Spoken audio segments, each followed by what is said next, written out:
wabarakatuh. Perkenalkan, nama saya Nurilda dari kelas 10B. Saya ingin menjelaskan tentang Undang-Undang Dasar Negara Republik Indonesia tahun 1945. Pembahasan ini kita akan membahas tentang konstitusi dan norma. Mempelajari tentang konstitusi menjadikan kita paham dan mengerti tentang sistem hukum dalam ketatanegaraan Indonesia. Begitupun mempelajari norma menjadikan kita paham dan mengerti kaidah yang tumbuh dan berkembang biak di masyarakat.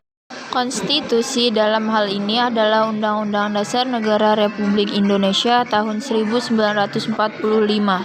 Merupakan sumber hukum tertinggi di negara ini. Pembahasan mengenai konstitusi akan selalu mengait dengan Pancasila sebagai sumber dari segala sumber hukum Indonesia. Unit 1, pengenalan konstitusi dalam pengalaman hidup sehari-hari.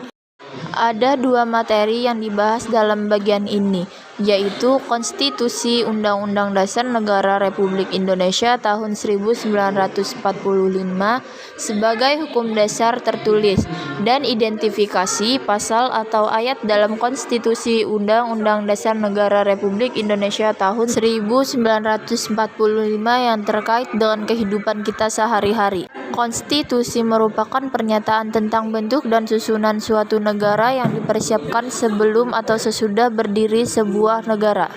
Konstitusi sebuah negara merupakan hukum dasar tertinggi yang berisi tata penyelenggaraan negara.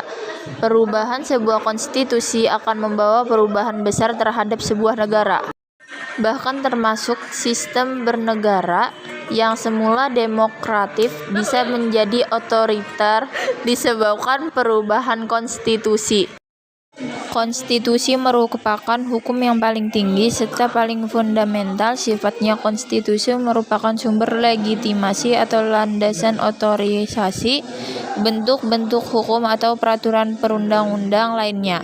Oleh karena itu, konstitusi sebagai hukum tertinggi sebuah negara harus dimaksudkan untuk mencapai dan wujudkan tujuan tertinggi bernegara. Ada dua macam konstitusi, yaitu tertulis dan tidak tertulis. Indonesia memiliki Undang-Undang Dasar Negara Republik Indonesia tahun 1945 sebagai konstitusi tertulis dan konversi. Konversi merupakan aturan-aturan dasar yang timbul dan terpelihara dalam praktik penyelenggaraan negara yang tidak bertentangan dengan Undang-Undang Dasar Negara Republik Indonesia tahun 1945 dan pelengkapan atau pengisian kekosongan yang timbul dalam praktek penyelenggaraan negara. Contohnya adalah pidato Presiden setiap 16 Agustus.